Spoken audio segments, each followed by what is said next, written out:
पुराने वक्तों की बात है, किसी बस्ती में एक ताजिर रहता था जिसका कारोबार बहुत कामयाब था।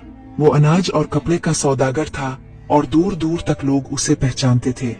सुबह से शाम तक लोग उसके गोदाम में आते, माल खरीदते और रुखसत होते। उसके पास बेतहाशा इज्जत भी थी और दौलत भी। बस्ती वाले उसके अखलाक की तारीफ करते थे क्योंकि वो नर्म मिजाज इंसान था और जरूरतमंदों की मदद भी किया करता था। उसकी जिंदगी सुकून और आसाइश में गुजर रही थी। काम के सिलसिले में वो अक्सर शहर से बाहर रहता और घर में कम कम ही रहता था। कुछ दिनों से वो देख रहा था कि वो जब भी आता है उसके घर के बाहर एक फकीर मौजूद होता है, कभी बैठा होता है, कभी लेटा होता है। कुछ दिन वो उसे ऐसे ही देखता रहा कि शायद कोई मुसाफिर है, कुछ दिन बाद चला जाएगा, लेकिन उसके फटे पुराने कपड़े कुछ और ही हाल सुना रहे थे। वक्त गुजरते पता ही ना चला और ऐसे ही गर्मी के मौसम से सर्दी का मौसम आ गया। वो फकीर अब भी वहाँ ही होता था, बस ये फर्क आ गया था कि अब जमीन के बजाय चारपाई पर नजर आता था, जो उसी इलाके के किसी बंदे ने ठंडी जमीन से बचाने के लिए तरस खा कर दी होगी। एक दिन उसने खास तौर पर उस फकीर के लिए वक्त निकाला ताकि मालूम किया जा सके कि ये कौन है, कहाँ से आया है और क्यों आया है और कब वापस जाएगा। उसने जब आसपास के लोगों से पूछा तो उसे फकीर की कहानी का पता चला, जिसे सुनकर उसे हैरानी भी हुई और दुख भी। लोगों ने उसे बताया कि फकीर का अपना माजी भी अजीब था। वो कभी गरीब जरूर था मगर भिखारी नहीं था। ये कभी अपने बेटे और बहू के साथ रहता था। बीवी पहले ही फौत हो चुकी थी, इसलिए घर में अक्सर झगड़े रहते। बहू के ताने, बेटे की बेरुखी और गुर्बत की मार ने इसकी जिंदगी को तल्ख कर दिया था। एक दिन झगड़ा बढ़ा तो बेटे ने गुस्से में घर से निकाल दिया। ना कोई सहारा रहा ना ठिकाना। घर से निकलने के बाद वो तन्हा गिल्ली कूचों में भटकने लगा। उसने कई जगह पनाह लेने की कोशिश की मगर कोई तैयार ना हुआ। कभी मस्जिद के सहन में रात गुजारता, कभी दुकान के थले पर। दिन भर लोगों के दरवाजे पर जाकर भीख मांगता, कभी 2 रोटियां मिल जाती और कभी सिर्फ छिड़कियां। आखिरकार वो इस बस्ती में आ गया और यहाँ ही रहने लगा। यहाँ तक कहानी अच्छी लगी है तो वीडियो को लाइक करके चैनल को सब्सक्राइब भी कर दीजिए ताकि ऐसी वीडियोस आप तक पहुँचती रहे। अब आगे सुनिए। इब्तिदा में लोग भी समझे कि ये मुसाफिर है, कुछ दिन बाद चला जाएगा, लेकिन असल कहानी बाद में सामने आई। वो फकीर अब दिन में भीख मांगता, कभी 4 सिक्के, कभी 2 रोटियां ले आता। रात को वही ताजिर के घर के सामने सड़क पर लेट जाता। बस्ती वाले तरस खाते, कभी कुछ मदद कर देते, लेकिन कोई पक्का इंतजाम ना करता। गर्मी में आसमान तले सो जाना उसके लिए मुश्किल ना था, मगर सर्दी की रातों में उसका हाल बुरा हो जाता। कपड़े पुराने थे और फटे हुए भी, इसलिए उसका बदन कांपता रहता। सबकी तरह ताजिर भी यही समझता रहा कि शायद किसी दिन इसका बेटा लेने आ जाएगा, लेकिन ऐसा ना हुआ और फकीर की हालत रोज बरोज खराब होती गई। एक सर्द रात आई, हवा यख बस्ता थी और जमीन सख्त। ताजिर ने खिड़की से देखा कि फकीर सड़क पर चारपाई पर पड़ा कांप रहा है। इसके पास बस एक पुरानी चादर थी जो सर्दी को रोकने के लिए नाकाफी थी। ताजिर का दिल भर आया। उसने सोचा कि दौलत रखने वाले का फर्ज है कि कमजोरों का सहारा बने। उसने अपने मुलाजिम को बुलाया और कहा, जाकर इस शख्स को मोटी चादर और खाना दे आ। उस दिन से फकीर के लिए रोज खाने का इंतजाम हो गया।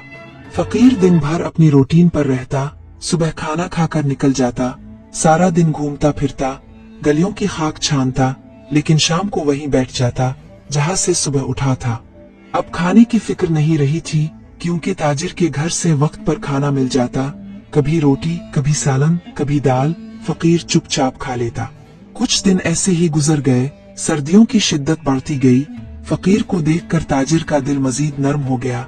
एक दिन वो खुद इसके पास गया और बोला, बाबा जी, ये सर्दी आपको खा जाएगी, पास ही मेरा गोदाम है, क्यों ना आप मेरे गोदाम में आकर रात गुजार लिया करे। वहाँ छत भी है और हिफाजत भी, सर्दी गर्मी से आपको बचाएगी। दिन में आप अपनी मर्जी से रहे, मगर शाम को आकर गोदाम में सो जाया करे। फकीर ने कुछ सोचा और फिर हामी भर ली। फिर ताजिर ने अपने मुलाजिम को हुक्म दिया कि बाबा जी को वक्त पर खाना वगैरह दिया करो और शाम 7-8 बजे गोदाम को ताला लगाने से पहले बाबा जी को गोदाम के अंदर कर दिया करो ताकि ये आराम से सो जाए। फिर ताला लगाकर बाकी सब लोग अपने घरों को चले जाए। सुबह बाबा जी को निकाल दिया जाए। ताकि दिन का काम मामूल के मुताबिक जारी रहे। ये बात फकीर के लिए बड़ी सहूलत की थी। बरसों से वो खिले आसमान के नीचे सोता रहा था। अब जब फकीर ने पहली बार गोदाम में सोना शुरू किया तो इसे अजीब सुकून महसूस हुआ। ना सर्दी का डर, ना बारिश का खौफ। साफ सुथरी चारपाई दे दी गई और सरहाने एक तकिया रख दिया गया। वो इस पर लेटा तो बरसों के दुख भूल गया। नींद भी गहरी आई। उसे लगा कि किस्मत ने अचानक इस पर मेहरबानी कर दी है। ताजिर ने भी सुकून की सांस ली कि उसने किसी बेसहारा को पनाह दे दी। गोदाम के दिन रात अपने अंदाज में चलने लगे। सुबह मुलाजिम आता, बाबा जी को नाश्ता देता, दिन भर का मामूल चलता। शाम ढलते ही फकीर वापस आता और मुलाजिम इसे अंदर कर देता। खाने का बंदोबस्त भी वही करता। बस्ती में बात फैल गई कि ताजिर ने नेक कदम उठाया है। कुछ लोगों ने तारीफ की, कुछ ने कहा ये बड़ी जिम्मेदारी है। ताजिर को इत्मीनान था कि उसने अपनी हैसियत के मुताबिक नेकी कर दी, मगर उसे अंदाजा न था कि ये नेकी आने वाले दिनों में उसके लिए मुश्किल का बाइस बनेगी। दिन गुजरते गए और अब फकीर ने अपने अंदाज भी बदलने शुरू किए। पहले वो मोहतात और खामोश रहता था, लेकिन जब इसे छत मिल गई तो वो थोड़ा आजाद हुआ और अपना आप दुखाने लगा। कभी खाने पर फरमाइश करने लगता कि आज ये सालन नहीं चाहिए, कुछ और चाहिए, इस वक्त नहीं चाहिए, थोड़ी देर बाद चाहिए। कभी कहता कि सालन ठंडा क्यों है, गर्म करके लाकर दो। कभी खाने के जायके में कीड़े निकालता कि ये अच्छा नहीं बना हुआ। किसी ना किसी बात पर जिद करता। मुलाजिम हैरान होता मगर बर्दाश्त कर लेता। फिर एक दिन उसने ताजिर से शिकायत कर दी कि बाबा तंग करता है फजूल में और नखरे दिखाता है। ताजिर बहुत हैरान हुआ। फिर उसने बाबा जी से बात करने का सोचा। जब बात की तो फकीर बजाय शर्मिंदा होने के अपनी वही शिकायत लेकर बैठ गया कि ये मुलाजिम मेरा ख्याल नहीं रखता, मेरी बात नहीं मानता। ताजिर उसका रवैया देखकर हक्का बका रह गया। फिर आराम से बोला कि ठीक है बाबा जी, मैं उसे समझाता हूँ कि वो आपका ख्याल रखे, आप भी जरा उसका ख्याल रखा करें। ताजिर ने सोचा कि शायद बाबा जी की उम्र और हालात ने उन्हें ऐसा बना दिया है।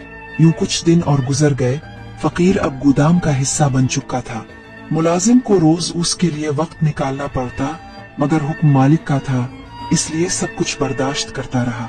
कुछ दिन गुजरे तो मुलाजिम ने ताजिर से गोदाम के गुस्ल खाने के बारे में शिकायत की। उसने कहा कि बाबा जी सफाई नहीं रखते, खड़े होकर पेशाब करते हैं और पानी नहीं डालते, बदबू हर तरफ फैलती है और बाकी मजदूर तंग आ जाते हैं। ताजिर को ये सुनकर हैरत हुई। उसने फकीर को बुलाया और नरमी से कहा कि सफाई का ख्याल रखो। फकीर ने जवाब दिया कि मेरा तरीका यही है, मैं ऐसा ही रहता हूँ। ताजिर ने फिर भी उसे समझाया और कहा कि कम अज कम दूसरों की खातिर पानी डाल दिया करो। फकीर सुनकर खामोश हो गया। ताजिर को लगा कि शायद समझ गया है। चंद दिनों बाद फिर शिकायत बढ़ने लगी। मजदूरों ने कहा कि गोदाम में बदबू नाकाबिल बर्दाश्त हो गई है। ताजिर ने फिर बाबा जी से बात की। बाबा जी ने इस बार फिर जिद भरे अंदाज में कहा कि ये लोग मुझे नहाने का कहते हैं, मुझे सर्दी लगती है, मैं नहा नहीं सकता, ज्यादा सफाई मेरे बस में नहीं। ताजिर ने हल निकालने की कोशिश की और कहा कि पानी गर्म करवा कर नहा लिया करो, रोज नहीं तो हफ्ते में एक बार जरूर नहाया करो। अगर अभी तक वीडियो को लाइक करके चैनल को सब्सक्राइब नहीं किया है तो जल्दी से कर ले ताकि ऐसी वीडियोस आपको मिलती रहे। अब आगे सुनिए। बाबा जी ने मुंह बनाया और कहा, देखोगा। ताजिर को पहली बार महसूस हुआ कि शायद ये एहसान अब बोझ बनने लगा है। एक दिन फकीर ने ताजिर को बुलाया और कहा, मुझे ये गोदाम कैद खाना लगता है। तुम लोग शाम को मुझे अंदर बंद करके चले जाते हो, जैसे जानवर को बांध दिया हो।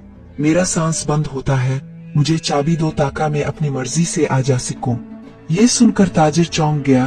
गोदाम में लाखों का माल रखा था, चोरी का खतरा अलग। उसने नरमी से कहा कि बाबा जी, चाबी नहीं दे सकता।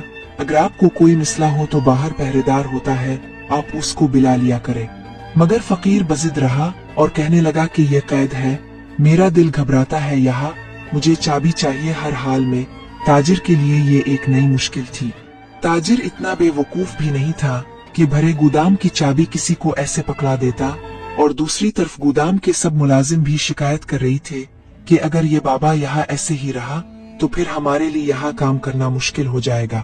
ताजिर अंदर ही अंदर कश्मकश में था। उसने फकीर को पनाह दी थी नेकी समझकर, लेकिन अब ये नेकी मुश्किल बुनती जा रही थी। अगर वो फकीर को निकालता तो लोग कहते ताजिर ने एक बेसहारा को धुतकार दिया, अगर रखता तो गोदाम का निजाम बिगड़ता। दोनों तरफ मुश्किल थी। वो कई दिन सोचता रहा कि क्या किया जाए। ताजिर ने अपने दोस्तों से मशवरा किया।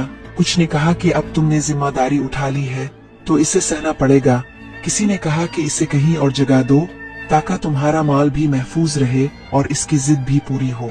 ताजिर ने सोच विचार के बाद फैसला किया कि गोदाम से अलग इसके लिए एक छोटा सा मकान किराए पर ले देता हूँ। वहाँ इसे आजादी भी मिल जाएगी और सर्दी गर्मी से भी बचा रहेगा। फकीर अब गोदाम से अलग एक छोटे मकान में रहने लगा। ताजिर के मुलाजिम सुबह दोपहर शाम इसके लिए खाना पहुंचाते। फकीर को सहूलत मिली तो फिर भी अपने नखरों से बाज न आया। कभी कहता खाना कम है, कभी कहता सालन मजे का नहीं, कभी कहता कि मुलाजिम देर से आता है। मुलाजिम झंझलाने लगा, मगर हुक्म मानने के सिवा चारा ना था।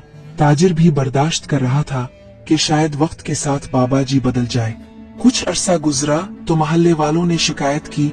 उन्होंने कहा कि बाबा जी के घर से बदबू आती है, बाहर से गुजरने नहीं होता, ना कमरा साफ है ना गुस्ल खाना, बच्चे भी करीब खेलने से डरते हैं। ताजिर के लिए ये बात मजीद परेशान कुन थी।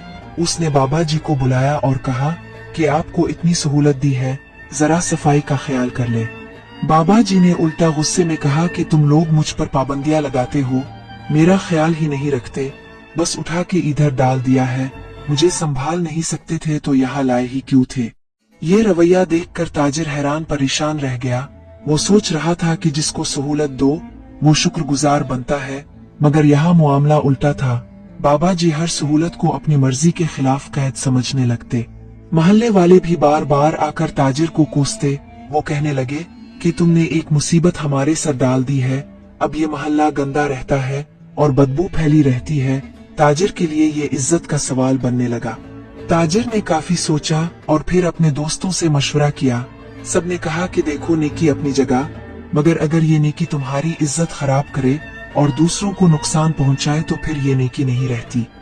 एक ने कहा कि इसे अपनी राह पर छोड़ दो, हर किसी को सहारा देना मुमकिन नहीं। ताजिर ने सोचा और दिल कड़ा किया। उसने फैसला किया कि अब इसे अपने हाल पर छोड़ देना ही बेहतर है। ताजिर ने बाबा जी को कहा कि आप यहाँ से चले जाए, मैं आपके लिए जो कर सकता था वो मैंने किया। खाना दिया, छत दी, कमरा दिया, लेकिन आपको रास नहीं आया। अब आप अपनी मर्जी से जहाँ चाहे रहे, कोई आपको नहीं रोकेगा। बाबा जी गुस्से में बोले कि तुमने एहसान नहीं कैद दी है, मगर ताजिर ने सख्ती से कहा कि अब बस मेरी जिम्मेदारी खत्म। इसने मुलाजिम को कहा कि बाबा जी का सामान बाहर रख दो। फकीर के पास ज्यादा सामान ना था, एक चादर, एक बोसीदा बर्तन और पुराना कपड़ा। इसने सब उठाया और बस्ती के इस हिस्से में वापस आ गया जहाँ वो पहले खिले आसमान के नीचे सोता था। वही पुरानी जगह, वही जमीन, वही हाल, कोई सहूलत बाकी ना रही। लोग देखते और अफसोस करते कि ये अपनी किस्मत खुद खराब करके आया है। ताजिर के दिल पर बोझ तो था, मगर साथ ही सुकून भी था कि वो एक बड़ी मुश्किल से आजाद हो गया। बस्ती वाले अब तरस नहीं खाते थे, क्योंकि जानते थे कि इसके साथ नेकी करके भी कोई सुकून नहीं मिलता। हमारी जिंदगी में भी कुछ ऐसे लोग होते हैं जिनकी वजह से हमें अपनी नेकी भी अजाब लगने लगती है। क्या आपके साथ भी कभी ऐसा हुआ है जब आपकी नेकी आप ही के लिए अजाब बन गई हो? अगर आपको ये कहानी पसंद आई हो तो लाइक, शेयर और सब्सक्राइब जरूर करना। मिलते हैं अगली कहानी में एक नए राज और एक नई सच्चाई के साथ। तब तक के लिए अल्लाह हाफिज।